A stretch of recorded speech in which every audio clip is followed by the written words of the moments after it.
మీ business ఏదైనా మీ ఊర్లో promotion చేయాలంటే అది సుమన్ టీవీతోనే సాధ్యం. ఇప్పుడే సంప్రదించండి. శ్రీ మహాగణాధిపతి నమః. భారత్ మాతా కీ జై. జై శ్రీరామ్, జై శ్రీరామ్, జై శ్రీరామ్. నేను మీ కంబాల శ్రీనివాసరావు, విశ్వ హిందూ ధర్మ పరిరక్షణ రామసేన అధ్యక్షుడిగా మీకు అందరికీ సుపరిచితమే. ఈ ప్రాంతం ఆంధ్రప్రదేశ్లోని తూర్పు గోదావరి జిల్లాలో రాజమండ్రి దగ్గర ఉన్న గోకవరం అనే గ్రామం ఇది. ఈ గ్రామంలో విశ్వ హిందూ ధర్మ పరిరక్షణ రామసేన అధ్యక్షుడిగా కంబాల శ్రీనివాసరావుగా ఇక్కడ నేను అనేక ధర్మ కార్యక్రమాలు నిర్వర్తిస్తుంటాను. చాలా బాధాకరమైన విషయం ఏంటంటే, ప్రపంచంలోని భారతదేశం విశ్వగురుగా ప్రకటిస్తున్న ఈ భారతదేశంలో మోడీ గారు, నరేంద్ర మోడీ గారు భారత ప్రధానిగా చాలా మందికి భారతీయ జనతా పార్టీ అంటే చాలా తప్పుడు అభిప్రాయం ఉంది. ఏంటంటే అది హిందువులకు సంబంధించిన పార్టీ అని మాత్రమే తప్పుడు అభిప్రాయం ఉంది. నేను మీకు అందరికీ చాలా క్లియర్ గా చెప్పేది ఏంటంటే, భారతీయ జనతా పార్టీ అనేది హిందువులని, ముస్లింలని, క్రైస్తవులని ఒకే కంటితో చూస్తూ సమతాభావంతో వర్ధిల్లే నరేంద్ర మోడీ గారి యొక్క ఆలోచన. ఈ మాట నేను ఎందుకు చెప్తానంటే, ముస్లింస్ ని చైనాలో ఈ రోజున మసీదులని కూలగొట్టి అక్కడ పందుల పెంపకం చేస్తారు దాంట్లో. అలాగే క్రైస్తవులకి ఉన్న భారతదేశంలో, ప్రపంచంలో ఎక్కడ ఉన్న భారతదేశంలో నరేంద్ర మోడీ గారి సహకారంతో ఎన్నో రకాల వేల చర్చలు కట్టారు. అలాంటి భారతదేశంలో ముస్లింలు, క్రైస్తవులు, హిందువులు అన్నదమ్ములుగా బ్రతుకుతుంటే ఈ దుర్మార్గుడు ఇటలీ దేశస్థికి సంబంధించిన సోనియా గాంధీ కుమారుడు, వారి తాతలు, తండ్రులు కూడా, ఈ రాహుల్ గాంధీ గారు కూడా చాలా దుర్మార్గంగా ఇదివరకు కూడా హిందుత్వాన్ని పారతోలండి, హిందువులను శిక్షించని చెప్పి ఇదివరకు వాగాడు. ఇదివరకు ఇదే దుర్మార్గుడు పార్లమెంటు సాక్షిగా దొరికాడు. ఈసారి ఈ రోజు హిందువుల యొక్క కోపావేశాలకి, ఆగ్రహోద్రాగ్రహాలకి బలైపోతున్నాడు. భవిష్యత్తులో ఇక మీదట రాహుల్ గాంధీ ఉండడు. హిందువుల ఆగ్రహానికి వాడు ఇటలీ పారిపోయే రోజు దగ్గరికి వచ్చింది. వాడికి ఎంత ధైర్యం ఉంటే 100 కోట్ల హిందువుల మీద, హిందూ దేవతల మీద ఆ విధంగా కామెంట్ చేస్తాడండి.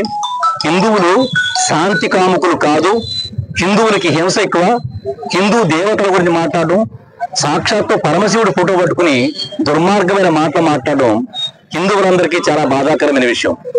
ఇప్పుడు మనం చేయబోయే గోకవరం గ్రామంలో చేయబోయే కార్యక్రమం ఏదైతే ఉందో, ఈ నిరసన కార్యక్రమం ఇంతటితో ఆగదు. 5 సంవత్సరాలు కూడా నేను తొందరలోనే భారతీయ జనతా పార్టీలో జాయిన్ అవబోతున్నాను. రాబోయే 5 సంవత్సరాల్లో కూడా రాహుల్ గాంధీకి అత్యంత కఠినమైన పరీక్షలు ఉంటాయి వారికి. ఎందుకంటే ఒక పక్కన తమిళనాడులో అన్నామలై తగులుకున్నాడు, ఇంకొక పక్కన మాధవీయత హైదరాబాద్ లో తగులుకుంది.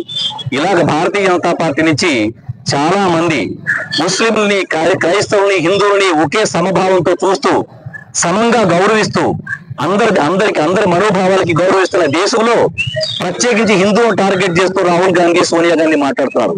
వీళ్ళు గతంలో చేసిన చట్టాలు కూడా చాలా మందికి భారతదేశంలో ఎవరికీ తెలియవు. అవి ఎటువంటి చట్టాలంటే హిందువులకి దుర్మార్గమైన ద్రోహం చేసే చట్టాలన్నీ చేశారు. ఇది దాడి అనే సినిమా కూడా తీసే నేను, అది తొందరలో వీళ్ళు రిలీజ్ చేయడానికి కూడా నేను సంసిద్ధమవుతున్నాను. ఈ ఆగ్రహం కానీ హిందువుల యొక్క కోపం వాడు ఏదో అనుకుంటున్నారు. అలాగే అసదుద్దీన్ ఓవైసీ ఒక అతను కూడా ఉన్నాడు. అతను కూడా ముస్లింలకు ద్రోహి అతను.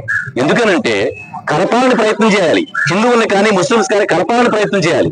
వాడు ఎంతసేపు మా ముసల్మాన్స్ అని మాట్లాడుతున్నవాడు. దానివల్ల హిందువులకి, ముస్లింస్ కి మధ్య విభేదాలు ఏర్పడతాయి. అలాగే కొంతమంది వెళ్ళిపోయిన వాడు కూడా క్రిస్టియన్స్ గురించి మాత్రం మాట్లాడతారు. అది తప్పది. మనం భారతీయులు, మనం అందరం కూడా ఒకే మతం, ఒకే కులం, ఒకే జాతి కింద ఉండాలి. అంతేగాని మన మనోభావాలు తగ్గట్టుగా దేవతలను పూజించుకుంటాం, దాంట్లో తప్పలేదు.